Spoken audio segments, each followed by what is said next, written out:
नमस्कार, मेरा नाम ज्ञान शर्मा और आप देख रहे हैं राजस्थान हेराल्ड की चुनावी यात्रा। बीजेपी ने आगामी लोकसभा चुनाव के लिए उम्मीदवारों की पहली लिस्ट जारी कर दी है। इस सूची में 195 उम्मीदवारों का ऐलान कर दिया गया है, लेकिन जिन उम्मीदवारों को टिकट नहीं मिला उन्होंने अपनी नाराजगी जाहिर की है। इस बीच चूरू से बीजेपी सांसद राहुल कस्वां को टिकट नहीं मिलने पर उनका दर्द जल गया है। राहुल कस्वां की जगह पैरा ओलंपिक पदक विजेता देवेंद्र झाझड़िया को टिकट दिया गया है। राहुल कस्वां ने टिकट कटने पर सोशल मीडिया के पोस्ट के जरिए नाराजगी जाहिर करते हुए सवाल उठाए हैं। तो पहले जान लेते हैं कि कौन है राहुल कस्वां। चूरू जिले के कस्वां का एक बड़ा राजनीतिक परिवार है जो कई दशकों से राजनीति में है। उनके पिता और दादा विधायक और सांसद रह चुके हैं। कस्वां परिवार की तीसरी पीढ़ी के राहुल कस्वां वर्तमान में राजस्थान के चूरू जिले के सांसद हैं और वो लगातार 2014 और 2019 का लोकसभा चुनाव 2 बार चूरू से सांसद रह चुके हैं। 2014 में राजस्थान के सबसे कम उम्र के सांसद होने का खिताब भी उनके नाम है। राहुल कस्वां के पिता राम सिंह कस्वां चूरू से ही 4 बार भाजपा के सांसद रह चुके हैं। 1 बार विधायक भी चुने गए थे। उन्होंने कांग्रेस के दिग्गज नेता बलराम जाखड़ को हराया था। राहुल कस्वां की मां कमला कस्वां सादुलपुर से भाजपा विधायक और 1 बार जिला प्रमुख रह चुकी हैं।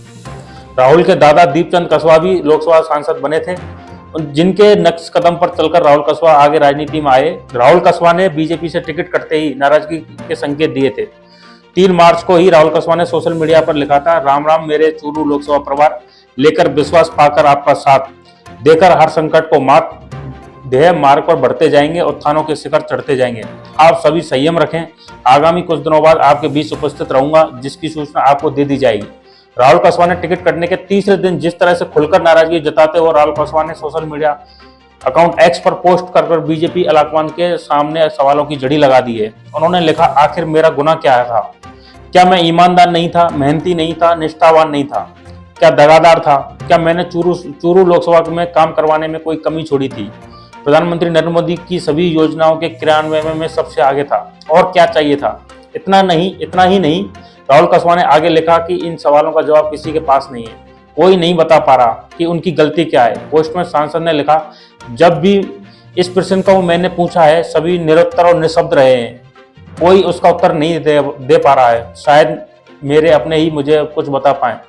इस बयान को बगावत के आहट के तौर पर देखा जा रहा है। राजनीतिक जानकारों के मुताबिक राहुल कस्वां का यह बयान एक तय रणनीति का हिस्सा बताया जा रहा है। पहले पार्टी से टिकट कटने पर जवाब मांगकर आगे की सियासी रास्ता साफ करने की भूमिका तैयार की गई है।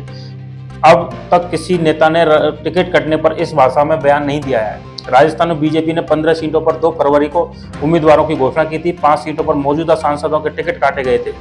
बीजेपी ने चूरू से राहुल कस्वां के साथ साथ बांसवाड़ा से कनक कमल कटारा, भरतपुर से रंजीता कोहली, जालौर सरोई से देवजी पटेल और उदयपुर से अर्जुन मीणा के टिकट काटे गए थे, लेकिन किसी ने नाराजगी नहीं जताई। कस्वां के अलावा सभी ने सोशल मीडिया पोस्ट करके नए उम्मीदवारों को बधाई दी और इस कदम को पीएम के 400 सीट जीतने के योगदान वाला बताया। कस्वां ने टिकट कटने के बाद नाराजगी जाहिर की। क्या इस वजह से बीजेपी ने राहुल कस्वां का टिकट काटा? राजनीतिक गलियारों में इस बात की चर्चा है कि 2023 के विधानसभा चुनाव में चूरू की तारानगर सीट से नेता प्रतिपक्ष राजेंद्र राठौड़ चुनाव हार गए थे। उन्होंने इसका हार का ठीकरा बिना नाम लिए हुए राहुल कस्वां के सिर पर फोड़ा था और उन पर भीतर घात लगाने का आरोप लगाए थे। उन्हें जयचंद तक कह दिया था। इतना ही नहीं, उनकी शिकायत भाजपा हाईकमान में की थी। ऐसे में लोकसभा चुनाव 2024 में टिकट कटने का कारण इस विवाद को भी माना जा रहा है।